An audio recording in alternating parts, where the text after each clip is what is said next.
자, 오늘 하나님 말씀은 시편 139편 1절부터 18절 제가 봉독하겠습니다. 여호와여, 주께서 나를 살펴보셨으므로 나를 아시나이다. 주께서 내가 앉고 일어섬을 아시고 멀리서도 나의 생각을 밝히 아시오며 나의 모든 길과 내가 눕는 것을 살펴보셨으므로 나의 모든 행위를 익히 아시오니 여호와여, 내 혀의 말을 알지 못하시는 것이 하나도 없으시니이다. 주께서 나의 앞뒤를 둘러싸시고 내게 안수하셨나이다. 이 지식이 내게 너무 기이하니 높아서 내가 능히 미치지 못하나이다. 내가 주의 영을 떠나 어디로 가며 주의 앞에서 어디로 피하리이까. 내가 하늘에 올라갈지라도 거기 계시며 수월에 내 자리를 펼지라도 거기 계시니이다. 내가 새벽 날개를 치며 바다 끝에 가서 거주할지라도 거기서도 주의 손이 나를 인도하시며 주의 오른손이 나를 붙드시리이다. 내가 혹시 말하기를 흑암이 반드시 나를 덮고 나를 두는 빛은 밤이 되리라 할지라도 주에게서는 흑암이 숨기지 못하며 밤이 낮과 같이 비추이나니 주에게는 흑암과 빛이 같음이니이다. 13절 주께서 내 내장을 지으시며 나의 모태에서 나를 만드셨나이다. 내가 주께 감사함은 나를 지으심이 심히 기묘하심이라. 주께서 하시는 일이 기이함을 내 영혼이 잘 아나이다. 내가 은밀한 데서 지음을 받고 땅의 깊은 곳에서 기이하게 지음을 받은 때에 나의 형체가 주의 앞에 숨겨지지 못하였나이다. 내 형질이 이루어지기 전에 주의 눈이 보셨으며 나를 위하여 정한 날이 하루도 되기 전에 주의 책에 다 기록되었나이다. 하나님의 주의 생각이 내게 어찌 그리 보배로우신지요. 그 수가 어찌 그리 많은지요. 내가 세려고 할지라도 그 수가 모래보다 많도소이다. 내가 깰 때에도 여전히 주와 함께 있나이다. 아멘. 자, 2012년 새해를 시작하면서 여러분 많은 각오와 다짐들을 하였을 것입니다. 여러분 근데 이 2달 지났는데 여러분 돌아보면 여러분의 계획대로 지금 잘 되어 가고 있습니까? 올해는 과거의 모든 것을 떨쳐버리고 힘차게 일어나서 전진해야지 라고 했는데 혹시 여러분의 생각과 계획에 어긋나서 혹시 지금 어려움을 겪고 계십니까? 전혀 예상하지 못한 상황들을 만나서 삶의 곤고함에 빠져 좌절 가운데 있습니까? 뜻밖의 시련과 고난, 사람 때문에, 재정 때문에, 신분 문제 때문에, 학업 때문에, 비즈니스 때문에, 또 여러 가지 문제들 때문에 주체할 수 없는 아픔과 슬픔을 혹시 당하고 있지 않으십니까? 오늘 보면 시편 139편을 기록한 다윗도 참으로 힘든 인생을 살았습니다. 블레셋과의 전투에서 적장 골리앗을 쓰러뜨림으로 다윗은 당시에 온 백성의 사랑을 받는 내셔널 아이콘이 되었습니다. 많은 사람들이 그를 사랑하고 축복하고 그를 후원했어요. 응원했습니다. 자, 백성들의 관심의 사랑이 다윗에게 쏠리자 당시 왕 사울은 어린 다윗을 시기하였습니다. 이후 전쟁에서 계속 승승장구하는 다윗에 대한 질투가 점점 극에 달하였고 결국 자신의 딸과 결혼을 하였음에도 불구하고 자기에겐 사위가 되었는데 다윗을 죽이기 위해 안간힘을 썼습니다. 그래서 다윗은 할 수 없이 도망자의 삶을 선택합니다. 야, 잠시 내가 좀 피해 있으면 왕이 흥분을 가라앉히면 이제 괜찮겠지. 그런데 이게 웬걸이에요. 왕은 생명 걸고 다윗을 추적하는 인생을 살았습니다. 얼마나 심했냐면 사울 왕이 다른 나라와 전쟁을 하다가도 다윗이 적이 있다라고 소식이 들어오면 어떻게 해요? 전쟁을 포기하고 내려놓고 다윗을 쫓으러 갔습니다. 다윗을 쫓는데 자신의 온 삶을 다 바쳤습니다. 온 국민들에게 다윗을 현상범으로 걸어놓고 심지어 다윗을 도와주는 모든 사람들을 죽이는 최악의 수까지 썼습니다. 여러분 생각해 보십시오. 한 사람의 추격을 피해 도망자로 사는 인생, 그것도 아버지와 같은 장인어른을 피해서 도망가는 인생. 결국 피하다 못해서 어디까지 피해요? 적국인 블레셋까지 도망갑니다. 그래도 겨우 목숨만 부지합니다. 이런 비참한 인생을 살게 됩니다. 이런 삶의 공고함 속에 빠져가면서 다윗은 아마 내 자신이 누구인가? 과연 나는 누군가? 나는 왜 태어났는가? 자신의 존재감마저 잊어버리고 있었을지도 모릅니다. 이 어려움의 끝은 무엇인가? 아니 어떻게 하다 내가 왕으로 기름 부음 사실 받았는데 어릴 때 이게 왕은커녕 이건 뭐 자기 살고 있는 궁에서 떠나서 점점 뭐 도망자에 살다가 이제 적국에 와서 미친 척 하면서 인생의 바닥을 헤매고 있으니 도대체 하나님 이게 어디까지입니까? 그러면서 이런 나의 절망과 아픔을 도대체 누가 알아주겠습니까? 나를 알아주는 사람은 아무도 없구나. 외롭다, 쓸쓸하다, 절망이다 라고 생각했다는 것입니다. 자, 이런 절망 속에서 다윗은요 흔들리긴 했어요. 그러나 삶을 포기하거나 낙담하지 않았습니다. 대신 다 하나님을 바라보았습니다. 이것이 바로 다윗의 강점이에요. 문제 속에 있는 나, 좌절감 속에서 바닥으로 치닫고 있는 나를 보지 않고 하나님을 바라보기를 선택하며 그는 회복의 길로 접어들었습니다. 다시 다윗이 바라봤던 하나님을 통해 오늘 이 예배자로 주님 앞에 서시는 여러분 모두가요, 혹시 여러분의 상황에 처해 있어서 처한 상황이 너무너무 어렵고 힘들어서 지치고 낭만 가운데 있을지라도 일어나서 하나님 말씀으로 하나님의 온전하신 성품들을 바라보며 회복되기를 주님의 이름으로 축원합니다. 생명력 있는 인생이 바로 하나님을 올바로 바라보는 그 순간, 그 능력 있는 인생이 우리 가운데 부어질 것입니다. 그래서 새롭게 일어날 것입니다. 그래서 오늘 말씀은요, 다윗이 바라본 하나님, 그 하나님이 어떤 하나님을 바라보고 다시 회복되었는가를 바라보려고 합니다. 자, 다윗이 바라본 하나님 첫 번째로는요, 나를 잘 아시는 하나님이셨습니다. 자, 1절부터 4절까지 보겠습니다. 본문. 자, 1절. 여호와여, 주께서 나를 살펴보셨으므로 나를 아시나이다. 주께서 내가 앉고 일어섬을 아시고 멀리서도 나의 생각을 밝히 아시오며 나의 모든 길과 내가 눕는 것을 살펴보셨으므로 나의 모든 행위를 익히 아시오니 여호와여, 내 혀의 말을 알지 못하시는 것이 하나도 없으시니이다. 여러분, 1절부터 4절까지 제가 읽었는데 가장 많이 반복되는 단어가 뭐예요? 뭐죠? 안다는 단어예요. 아신다는 거예요. 하나님이 이렇게 저렇게 우리의 모든 것을 아신다고 말씀하십니다. 다윗은요, 하나님께서 우리를 얼마나 알고 계시는지를 표현하기 위해 이 안다라는 히브리어 야다라는 단어를 썼습니다. 야다는요, 부부가 서로 상대방에 대하여 잘 알고 있다고 말할 때 표현하는 단어입니다. 여러분, 이 세상에서 나에 대해서 가장 잘 아는 사람이 누구일까요? 결혼하지 않은 싱글들은 잘 모르겠지만 결혼한 사람들은 누구예요? 부모예요? 형제예요? 아니에요. 나와 함께 살고 있는 내 배우자입니다. 내 배우자가 나에 대해서 가장 잘 압니다. 왜냐하면 함께 생활하며 삶을 나누기 때문이에요. 하나님께서는 남자와 여자를 부르셔서 한 몸이 되게 하셨고 그래서 하나로 살아가게 하셨기 때문에 이 세상의 어떤 관계보다 부부는 서로에 대해서 가장 잘 압니다. 만약 부부인데 서로에 대해서 모른다면 분명 그 부부관계는 심각할 것입니다. 서로에 대해서 알지 않으면 행복한 부부 생활을 할 수 없습니다. 그렇기 때문에 이런 관점에서 하나님과 우리의 관계를 다윗은 표현한 거예요. 세상 모든 가운데 가장 잘 아는 관계 이상으로 하나님 우리를 아신다는 거예요. 부부가 서로에 대해 잘 아는 듯 하나님 우리를 너무나 잘 알고 계신다는 것입니다. 그래서 다윗은 이렇게 표현했어요. 하나님은 우리의 일거수일투족을 하나도 빠짐없이 다 알고 계신다. 나의 모든 생각을 낱낱이 아시고 내 입술과 혀를 통해 발설치하는 말들, 다시 말하면 내가 말을 하지 않아도 내가 지금 무슨 생각을 하고 있는지 하나님이 아신다는 거예요. 생각은 말할 것 없이 내 마음, 내 이름, 내 행동, 내 자신에 대해서 하나도 모르는 것이 없다는 것입니다. 여러분, 세상 사람들은요, 내가 나를 가장 잘 안다고 생각합니다. 여러분은 누가 가장 많이 알죠? 나예요? 보통 사람이 다라고 합니다. 그러나 내가 아는 나는 나의 전부가 아닙니다.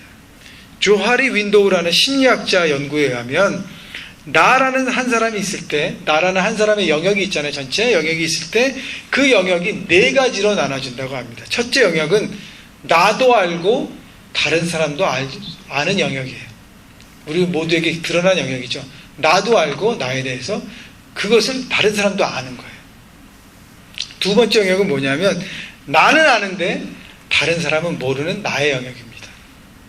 여러분, 이것이 없으면 우리는 매주 서로를 기쁘게 볼 수 없습니다. 여러분, 내가 여러분 다 안다고 생각해 보세요.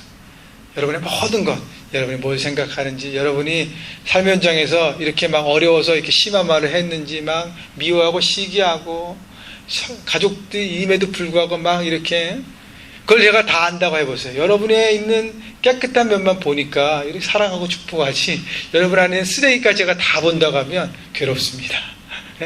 여러분, 그렇기 때문에 내가 아는 부분이 다른 사람이 나를 모르는 부분이 있어요. 세 번째 영역은 뭐냐면, 나는 모르는데 다른 사람이 아는 영역이 있습니다. 사람들은 다 아는데 본인만 몰라요. 그래서 얘기하죠. 그럼 그 사람이 인정하나요? 인정해요, 안 해요? 인정 안 합니다. 왜요? 내가 모르기 때문에. 내가 하고 있는 습관, 말하는 태도, 내가 뭘 화내! 그러면서 제가 화내는지 모르는 거예요. 제가 한동안요, 지금은 많이 바뀌었는데 한동안 이렇게 인중이라 그러죠. 여기를 항상 찡그리고 얘기했어요. 저희 집사님 저한테 왜 여기를 항상 찡그리냐. 저는 찡그리는지를 모르고 그냥 제가 편하게 얘기한다고 얘기한 거예요. 그런 얘기를 듣고 저를 깨닫고 난 다음에 거울을 봤습니다. 항상 이게 찡그리더라고요. 그래서 그 다음부터 한 건 뭐냐면 이렇게 웃었습니다. 웃으니까 이게 펴지더라고요. 여러분, 그것처럼 나는 모르는데 다른 사람이 아는 영역이 있습니다. 마지막 네 번째 영역은 뭐냐면, 나도 모르고 다른 사람도 몰라요. 그런데 하나님만 아시는 영역이 있다는 것입니다. 자, 그렇기 때문에 우리를 가장 잘 아는 것은 내가 아니라는 거예요. 누구예요? 하나님이시라는 것입니다. 하나님은 우리가 갖고 있는 네 가지 모든 영역을 다 알고 계십니다. 우리는 우리가 아는 영역에 두 가지만 알고 있는 거예요. 자, 그렇기 때문에 하나님께서 아시는 내가 전부라는 것이죠. 다시 말하면 우리가 아는 나 자신은 전부가 아니라는 거예요. 하나님 우리를 만드셨기 때문에, 창조자이시기 때문에 우리의 몸도 마음도 생각도 기질도 성품도 경향도 다 아신다고 말씀하고 있는 것입니다. 오래전 이야기인데 여러분 들어본 사람도 많이 있을 것입니다. 어떤 자동차 메케닉을 하시는 분이 자기 차를 몰고 어디를 가고 있었습니다. 근데 갑자기 차가 고장났어요. 시동이 꺼졌습니다. 그래서 할 수 없이 차를 풀오버해서 이렇게 거리에서 세워놓고 막 고치는 거예요. 근데 이게 차가 안 고쳐져요. 이상하게 고쳐. 문제가 해결되지 않아 낑낑거리고 있는데 어떤 노신사가 지나가다가 그걸 보고 서서 그 사람에게 다가옵니다. 제가 이 차를 좀 봐도 되겠습니까? 노신사가 물어봐요. 근데 차를 막 고치고 있던 사람이, 아니 내가 메케닉인데 내가 못 고치는 거 이 할아버지가 어떻게 고치냐 라고 했는데, 생각했는데요, 본인이 너무 힘드니까 한번 해보십시오. 그래서 그 노신사가요, 차를 한번 딱 전체를 보더니, 전체를 보고 본네트를 열더니 잠깐 뭘 확인해요. 그러더니 툭툭툭 뭔가를 만지고 나서 자동차 주인에게, 메케닉이 그렇게 얘기합니다. 시동을 한번 걸어보십시오. 어떻게 됐을까요? 시동이 걸렸습니다. 깜짝 놀랐어요, 이 자동차 주인이. 아니 당신 누군데 이거를, 나는요 제가 메케닉에 사실은 이렇게 못 고치는데 어떻게 이렇게 잘하십니까? 제 이름은 헨리 포드입니다 라고 대답했다 그래요. 그 자동차, 포드 자동차를 만들었던 자동차 회장 헨리 포드가 그 당시에 지나갔다는 것입니다. 어떻게 잘 알아요? 자기가 만든 자동차이기 때문에. 누구보다도, 자동차를 고치는 메케닉보다도 내가 자동차를 만들었기 때문에 자동차에 대해서 나보다 잘 아는 사람이 없다는 것입니다. 마찬가지예요. 하나님 우리를 만드셨습니다. 그러면 우리에 대해서 누가 가장 잘 알까요? 우리를 만드신 그 하나님, 우리에 대해서 가장 잘 아신다는 거예요.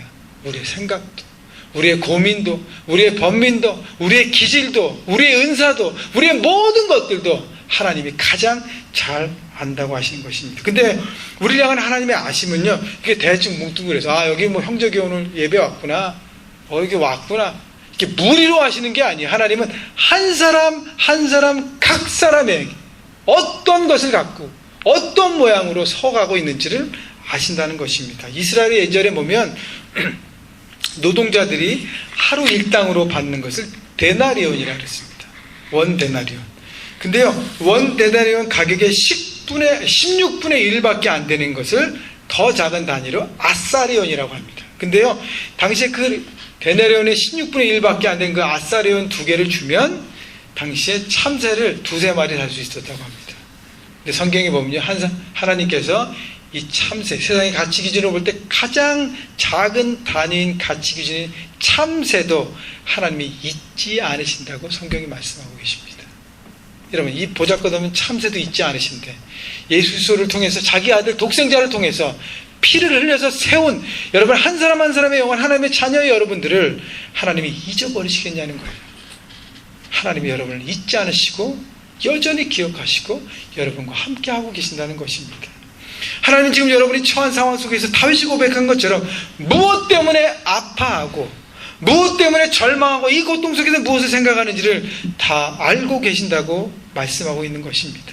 그러기에 다윗은 비록 지금 내가 처해 있는 상황이 내가 잘 이해되지 않고 받아들이기 어렵지만 나보다 더 나를 잘 아시는 하나님의 선하신 뜻과 계획을 믿습니다라고 고백하고 나간 것입니다.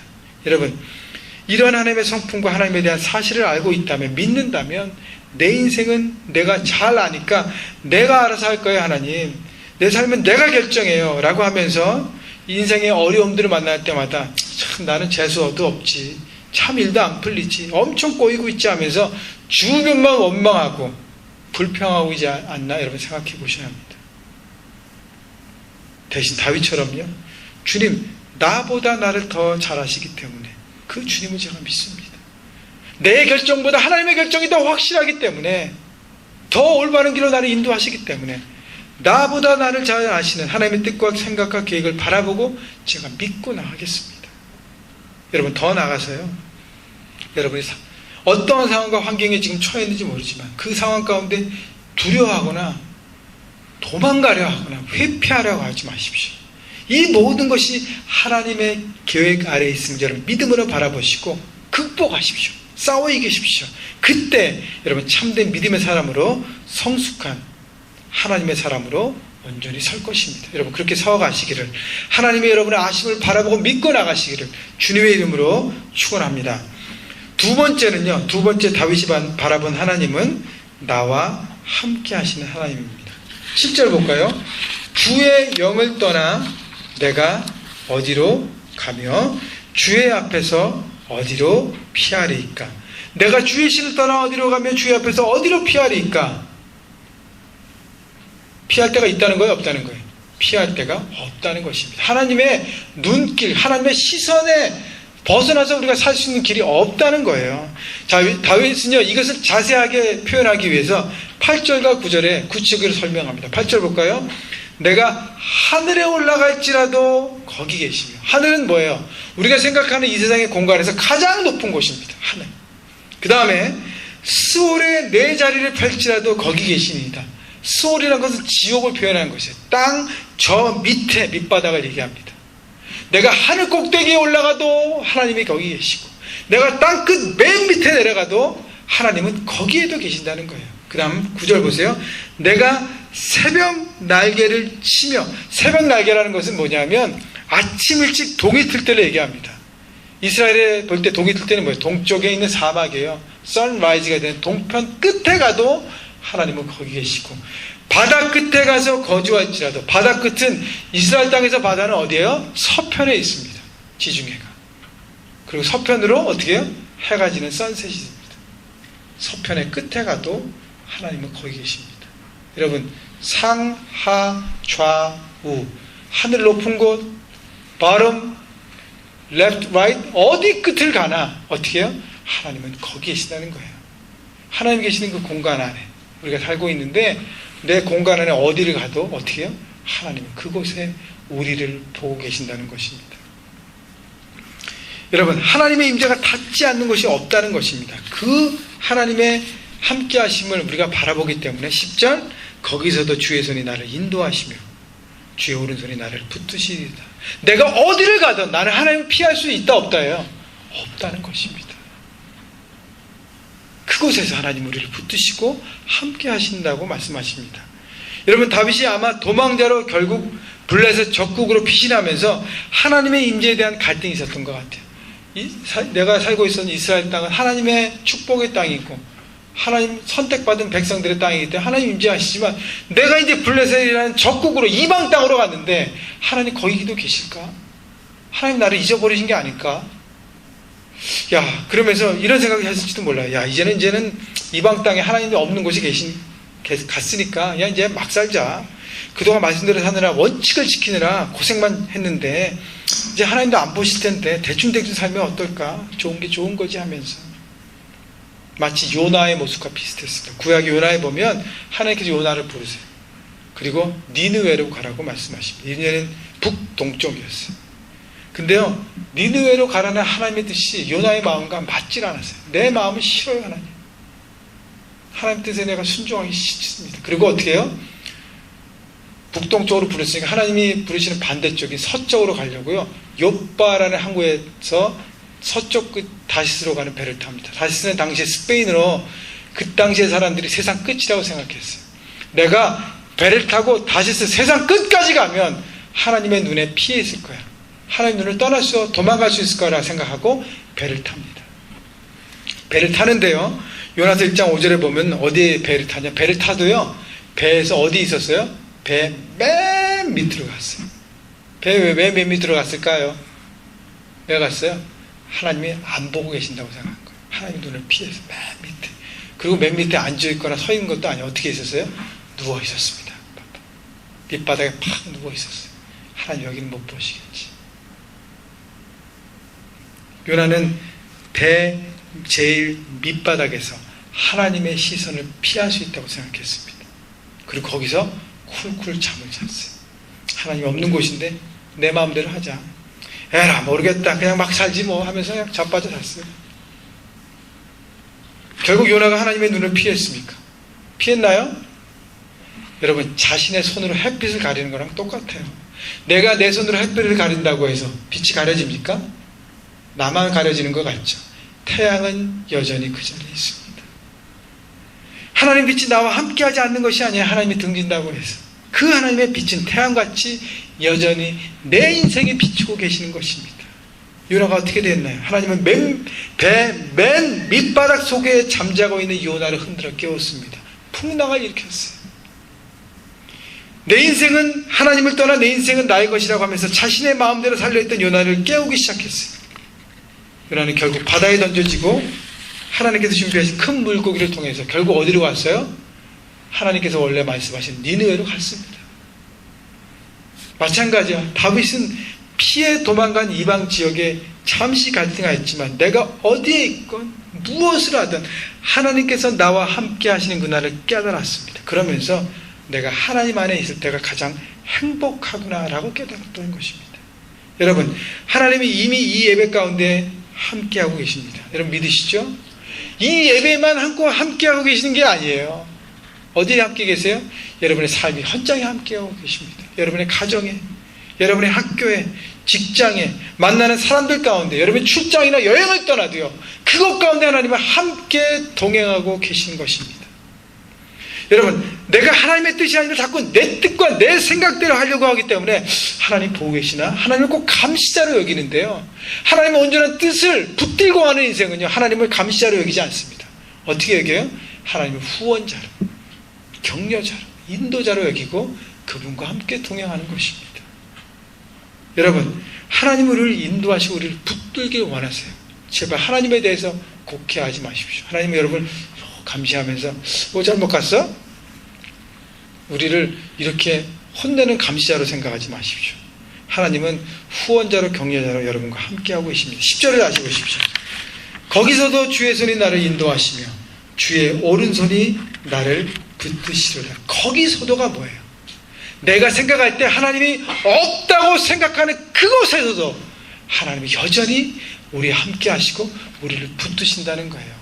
여러분 만난 삶의 현장과 상황이 너무 어려워서 절망 가운데, 낙담 가운데 바닥을 치면서 하나님 도대체 어디 계십니까? 왜 저를 돌아보지 않으십니까? 왜 나를 모르십니까? 왜 답답한 이 내 마음을, 묶여있는 이 내 마음을, 절망 속에 있는 나만 왜 하나님 모르십니까? 라고 통곡하는 그 순간에도 하나님 뭐라고 말씀하고 계세요? 내가 거기서도 내가 너와 함께하고 있다 라고 말씀하고 계신 것입니다. 그래서 시편 기자가 이렇게 고백해요. 시편 121편 8절에 여호와께서 너의 출입을 지금부터 영원까지 지키시리로다. 여러분, 지키신다는 것은요, 목자가 양을 지키신다는 의미인 것입니다. 양에게는요, 목자가 있다는 것이 바로 평안의 것이, 목자의 존재는 평안이라는 것입니다. 그래서 다윗이요, 시편 23편 2절에 그가 나를 푸른 초장에 누이시며, 제가 한번 나눈 적이 있지만 목자로 인해 양이 푸른 초장의 풀을 마음껏 뜯어먹고 늘어져 자는 그림을 그려보십시오. 제가 말씀드렸듯이 양은요, 사자와 호랑이와 다릅니다. 사자와 호랑이는 막 잡아먹다가 또 배부르면 그냥 초월해서 자고, 누가 사자를 깨우겠어요? 잠자고 있는데 잡혀 먹으려고요. 아무도 건들지 않습니다. 근데요, 양이 누워서 자죠? 그럼 어떻게 해요? 날 잡아 드세요 하고 하는 거예요. 누구든지 와서 먹습니다.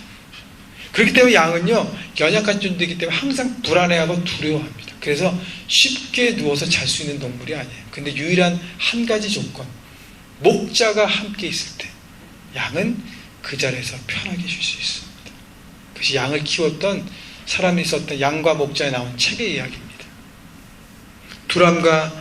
두려움과 불안에서 평안을 갖게 해준 목자의 존재 때문에 양은 편하게 쉴 수 있는 것입니다. 여러분, 목자이신 하나님 우리와 함께 하시면 우리 인생 전체를 주관하시고 지키신다고 약속하신다고 우리가 믿고 있다면, 우리 삶이 혹시 어렵고 혹시 바닷 가운데 있을지라도 하나님이 함께 하시기 때문에 우리 안에 평안이 있다는 것입니다. 여러분, 다윗처럼 하나님의 붙드심을 바라보고 절망 속에서 믿음으로 일어나서 하나님 안에 거함으로 하나님 부어주시는 평강을 누리시기를 주님의 이름으로 축원합니다. 마지막 세 번째는요, 다윗이 바라본 하나님은요, 나를 귀하게 여기시는 하나님이십니다. 우리 13절 볼까요? 주께서 내 내장을 지으시며 나의 모태에서 나를 만드셨나이다. 14절, 내가 주께 감사함은 나를 지으심이 심히 기묘하심이라. 주께서 하시는 일이 기이함을 내 영혼이 잘 아나이다. 당시 다윗은 도망자 생활이 오래 지속되면서 자기 자존감이 낮아졌습니다. 여러 번의 죽을 고비를 넘기면서 더욱 그랬어요. 그리고 적국으로 망명 생활을 하면서 가장 바닥으로 치닫았을 것입니다. 이러다가 과연 내가 예루살렘으로 돌아갈 수 있을까? 나는 하나님께로부터 잊혀져 버린 존재가 아닌가? 이런 자아상의 흔들림 속에서 다윗은요, 약간은 헤맸습니다. 여러분 생각해 보시죠. 도망자로 살면서 이제는 적국까지 갔는데 이방 땅에서 하나님 나를 잊어버린 게 아닌가? 도대체 과연 내가 다시 돌아가서 하나님의 사람으로 설 수 있을까? 이런 흔들림 속에서요, 다윗이 무너지지 않았던 이유는 뭐냐면 하나님이 나를 존귀히 여기신구나 라는 하나님의 마음과 생각을 바라보면서 건강한 자아상으로 회복됐습니다. 작게 세 가지를 나눌 텐데요. 첫째는 다윗은 거절감에서 자신의 소속감을 회복했습니다. 여러분, 다윗이 갖고 있던 거절감이 뭐죠? 사울의 공격을 받으면서 나는 장인어른으로부터 버림받은 존재구나 생각한 거예요. 장인이라는 것은 아버지입니다. 부모입니다. 나는 부모로부터 버림받은 존재구나. 여러분, 이방 땅에 망명생활하면서 어떤 생각을 했어요? 나는 내 나라로부터 나는 거절당한 존재고, 나는 내 나라에 다시 돌아갈 수 없는, 나는 실패한 인생이구나. 이제 하나님께로부터 잊혀진 것 존재가 아닐까라고 생각할 때 하나님은 이렇게 말씀하셨어요. 13절 다시 보십시오. 주께서 내 내장을 지으시며 나의 모태에서 나를 만드셨나이다. 여기서 말한 내장이라는 것은요, 신장, 콩팥, 키드니를 말합니다. 여러분, 왜 우리 몸에 위장도 있고 십이장도 있고 대장도 있고 뭐 여러 가지가 있는데 왜 신장, 콩팥을 얘기했을까요? 하나님, 내가 네 콩팥을 만들었어 라고 왜 표현하셨을까요? 콩팥은요, 인간의 장기 가운데 가장 예민한 장기 중에 하나고 생명력 넘치는 장기를 상징한다고 합니다. 이 뜻은 하나님께서 다윗에게 너의 가장 작고 예민한 장기이지만 그 한 부분도 내가 손수 만들었다라고 말씀하시는 거예요. 내가 너를 만드는데 내가 일일이 다 신경을 썼어. 최선을 다해서 한 부분 한 부분, 너희 바디의 한 부분을 내가 심혈을 기울여서 만들었다는 거예요. 마치 토기장이가 토기를 만들 때 최선을 다해서 만들다가 안 되면 어떻게 해요? 버리고 다 온전하게 만들 때까지 노력하며 땀을 뻘뻘 흘리면서 전심전력을 했던 장인 정신을 갖고 하는 것처럼 하나님 우리 한 사람 한 사람을 대충 만들지 않으셨다는 것입니다. 최선을 다해서 만드셨다는 거예요. 그래서 우리를 뭐라 그래요? 하나님의 작품이라고 얘기합니다.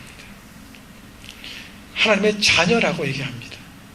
그렇기 때문에 우리는 하나님 앞에 속해 있는 거예요. 우리는 하나님 앞에 버림받은 인생이 아니라 하나님 앞에 속해 있는 인생이에요. 그래서 영어로 얘기하면 플러그인 된 인생이라고 얘기합니다. 우리 하나님께 플러그인 된 인생이에요. 사람들은 혹시 나를 버렸을지 모르지만 하나님 한 번도 우리를 버리신 적이 없습니다. 언제나 우리와 함께 하십니다. 우리는 하나님 앞에 플러그인 된 인생이라는 것을 여러분 잊지 않으시고, 여러분 내 삶의 모든 것들 하나님께 플러그인 하십시오. 내 생각도요, 내 마음도요, 내 결정과 내 계획도 하나님 앞에 플러그인 하십시오. 그래야 온전한 뜻 가운데 하나님 앞에 주신, 하나님께서 인도하시는 그 인생을 살아가게 될 것입니다. 둘째, 다윗이 회복한 것은 뭐냐면 낮은 자존감에서 높은 자존감으로 회복되었습니다. 자존감은 가치와 관계에 있습니다. 내 자신을 얼마나 가치 있게 생각하고 있는가, 내 자신이 가치 있다고 생각하면 자존감이 높아지고요, 반대로 나는 쓸모없는 인간이라고 생각하면 낮은 자존감으로 살아갈 수밖에 없습니다. 여러분, 세상 사람들은요 자신들의 가치 기준을 이렇게 얘기합니다. 보통 5가지 얘기하는데, 첫째는 나의 소유가 얼마나 있는가, 둘째는 내가 성취한 일이 뭐가 있는가, 셋째는 내가 삶의 포지션이 뭔가, 넷째는 내 인맥, 인간관계, 다섯 번째는 외모를 얘기합니다. 여러분, 이 5가지 기준으로 가치 기준을 삼는다면 정말 위험합니다. 왜냐하면 이 위에 5가지 가치 기준은 항상 언제든지 바뀌어질 수 있기 때문이에요. 상대적인 것입니다. 그렇기 때문에 이것을 가치 기준으로 삼으면 나는 위험하게 돼요. 절대적인 것이 아니기 때문에. 다윗도요, 세상의 가치 기준을, 제가 말했던 이 5가지 기준을 볼 때는요 정말 낮은 것을 갖고 있었어요. 갖고 있는 것이 없었습니다. 보십시오. 다윗은 도망자 인생을 살았습니다. 그 자기 소유가 있었을까요, 없었을까요? 소유가 있으면 움직일 수가 없어요. 항상 이동했기 때문에 자기 소유가 별로 없었습니다. 성취한 일은 있었어요? 과거의 다 일이죠. 뭐 골리앗을 죽이고 블레셋과 전쟁이 있던 다 과거의 일인데, 지금은 그냥 도망자로 살고 있습니다. 이미 과거의 얘기. 자기 포지션이 뭐예요? 뭐죠? 옛날엔 장군까지 올라갔는데 왕으로 하는 게 기름 부음 받고, 지금 뭐예요? 도망자의 대장이에요. 거짓 왕초입니다.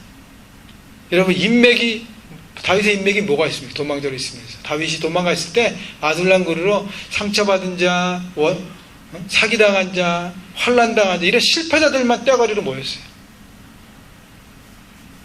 다윗의 외모, 자신을 돌아볼 겨를도 없습니다. 적국에 넘어가서 미친 연기까지 했어요. 여러분, 이 기준으로 볼 때는 다윗은 실패자입니다. 그러나 다윗은요 세상의 기준으로 보지 않고 하나님의 시선으로 자신을 바라보았습니다. 세상의 기준은 없는 것은 많지만 하나님이 바라보시는 나는 누구인가 생각한 것입니다. 그것이 바로 14절의 고백이에요. 내가 주께 감사함은 나를 지으심이 심히 기묘하심이라. 심히 기묘하심이라는 것은요 너무 놀랍다는 표현이에요. 다윗은 자신이 이렇게 세상에 태어나 존재한다는 사실 자체가 참으로 놀라운 하나님의 섭리 가운데 있음을 깨달았다는 거예요. 최근에 우리 형제교회 애기들이 태어났는데, 우리 아빠들 얘기 들어보니까 병원 가서 분만실에 자기 애기 태어나는 거 보면서 막 펑펑 울었다고 얘기하는데, 왜 울었죠? 자신과 닮은 새 생명이 태어나는 것을 보고 놀라고 감격한 것이. 마찬가지입니다. 우리 모두는 하나님의 형상을 따라 지음받은 존재, 피조물들입니다. 그러므로 하나님은 하나님을 닮은 우리 모두를 참으로 귀하게 보고 계신다는 것입니다. 여러분, 우리는 하나님의 작품이고요, 하나님의 자녀라는 최고의 가치를 지닌 존재들입니다. 에베소서 2장 10절에 보면 우리는 그의 만드신 바라라는 표현이 있습니다. 여기서 만들었다는 것은요 작품으로 얘기하는데, 이 만드신 원래 헬라의 원어에 보면 포이에마라는 단어로, 영어의 포음입니다. 포음 뭐죠? 시라는 거예요. 하나님 우리를 시처럼 아름답게 각자 다르게 독특하게 존귀하게 만들었다는 것입니다. 그래서 우리 모두를 독창성 있게 독특하게 만드셨기 때문에 우리를 상품이라고 얘기하지 않고 뭐라고 얘기해요? 작품이라고 얘기하는 거예요. 상품과 작품의 차이가 뭡니까? 상품은 한 가지 모델을 만들고 그냥 찍어내면 되는 것입니다. 요즘 AT&T에서 삼성에서 노트라는 핸드폰 종이 나왔던데, 그게 좋습니까? 아니면 아이폰 4S가 좋습니까? 상품 비교할 수 있어요. 근데요 작품은요 비교할 수 없습니다. 여러분, 미켈란젤로의 조각이 더 아름답습니까? 아니면 고흐의 그림이 더 아름답습니까? 각 작품마다 가치가 틀리기 때문에 비교할 수 없습니다. 여러분, 작품은 절대적인 가치가 주어지고 상품은 상대적인 가치가 주어집니다. 그래서 비교할 수 없어요. 작품마다 독특성이 있다는 것입니다. 여러분 한 사람 한 사람 하나님이 독특한 존재를 지으셨어요. 만드셨어요. 여러분 믿으십니까? 예, 그러면요, 여러분 하나님이 주신 가치를 붙들고 다시 한번 생각하십시오. 여러분, 그 가치를 붙들었기 때문에 우리는 일어나서 달려갈 수 있는 것입니다. 마지막 세 번째는요, 사명감의 회복입니다. 다윗의 사명은 원래 뭐였습니까? 왕이었습니다. 기름 부음 받았어요. 사무엘을 통해서 왕으로 기름 부음 받았어요. 근데 지금 신세는 뭐예요? 적국에 도망가서 도망자에 있어요. 도망자로 있습니다. 적국의 망명자로 있습니다. 자신과 함께 실패한 인생, 마치 거두리의 왕처럼 실패한 사람들을 떼거리를 몰고 다니면서 그냥 살고 있습니다. 여러분, 살맛이 나겠어요? 살맛이 나지 않습니다. 그런데 다윗은 하나님을 통해서 다시 사명감을 확인합니다. 17절 볼까요? 오늘 보면 17절, 하나님이여 주의 생각이 내게 어찌 그리 보배로우신지요, 그 수가 어찌 그리 많은지. 하나님의 주의 생각이 내게 어찌 그리 보배로우신지요. 하나님이 다윗을 향한 그 생각이 뭐예요? 바로 다윗에게 준 사명인 것입니다. 사명감은요, 하나님께서 이 땅에 내게 태어나게 하신 목적을 알고 깨닫는 것입니다. 그래서 사명감은 내 인생을 전진하게 하는 힘인 것입니다. 그러기에 사명 없는 인생은 죽은 인생이에요. 아까 얘기했던 에베소서 2장 10절에 우리는 그의 만드신 바라, 그 다음에 뭐냐면 그리스도 예수 안에서 선한 일을 위하여 지으심을 받은 자니라고 합니다. 하나님께서 당신의 목적에 따라 우리 각각을 다르게 만드셨다는 것입니다. 그래서 이 땅을 살아가는 사명감을 회복해야 하는 것입니다. 여러분, 다윗이 사명감을 회복했다는 것은 지금의 상황은 비록 절망이고 고통이고 아픔이지만 이 모든 것이 미래의 나의 사명을 이루게 할 과정이고 도구임을 깨달았다는 것입니다. 그래서 지금 참고 인내하고 믿음으로 바라보며 한 걸음 한 걸음 성실하게 전진한 것입니다. 여러분 기억하십시오. 여러분이요, 여러분 혼자의 몸이 아니에요. 이 땅에 하나님의 뜻을 이루는 사명자들입니다. 하나님이 여러분을 통해서 여러분 일터를 변화시키고 하나님 나라를 이루시기를 하나님이 기대하고 소망하고 계십니다. 그러기에 존귀한 인생인 것을 여러분 깨달으시기 바랍니다. 하나님의 시각으로 여러분을 바라보십시오. 여러분의 시각으로 여러분을 바라보는 것을 내려놓으십시오. 하나님의 시각으로 바라보시고 나를 통해 펼치실 하나님의 일들을 바라보며 건강한 자아상으로 다시 일어나서 하나님, 제가 어떤 것을 하기 원하십니까? 말씀해 주십시오. 이미 들었다면 그것을 붙들고 전진하고 하나님의 일들이 이루어지시는 여러분 모두가 되기를 주님의 이름으로 축원합니다.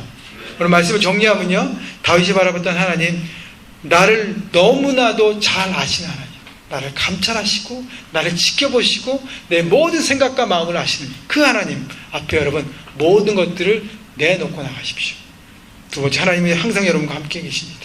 내가 하나님을 떠나서 할 수 없는 인생을 이라는 것을 내가 깨달았다면 어떻게 해요? 하나님 인도하신 것 지키심을 믿고 의지하고 나가십시오. 그러면 평강을 누릴 수 있습니다. 마지막으로 하나님 우리를 존귀하게 만드셨어요. 우리는 하나님의 걸작품입니다. 나 자신을 사랑하십시오. 여러분이 여러분의 자신을 사랑하지 않으면 아무도 여러분을 사랑할 수 있는 존재는 없습니다. 여러분을 사랑하십시오. 하나님의 눈으로 나를 사랑하십시오. 그때 하나님을 통해서 하나님의 일들이 나를 통해서 이루어질 것입니다. 우리 함께 찬양하고 기도하겠습니다.